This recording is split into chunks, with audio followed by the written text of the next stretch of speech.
अस्सलाम वालेकुम dear friends, कैसे हैं आप सब। मैं अस्मा अंजुम। अभी बहुत इंपॉर्टेंट चीज़ आपको ये न्यूज़ बताना है कि जो आपने टीटी एग्ज़ाम दिया है तो महा टीटी का रिज़ल्ट चला जाएगा फरवरी लास्ट में आपका रिज़ल्ट आएगा 2025 तक। तो जो थर्ड टेट एग्ज़ाम है वो भी आगे चला जाएगा।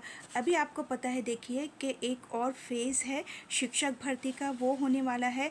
और फिर आपका जो रिज़ल्ट है टीटी का वो आ सकता है फरवरी के आखिर में, यानी कि नए साल 2025 में। और फिर इसके बाद जो आपका एक और एग्ज़ाम होगा टीईटी के बाद, आपका जो टेट होगा, जो टेट हो जाएगा ना, तो वो जाएगा जून जुलाई में। तो ये एक आपके लिए इम्पॉर्टेंट न्यूज़ है। तो आप अभी आपके महा टीटी का वेट कीजिए, सी टेट का कीजिए, तो आपको और टाइम मिल गया है कि और अच्छे से आप स्टडी कर सके। वीडियो को ज़्यादा से ज़्यादा शेयर कीजिए। अल्लाह हाफिज़।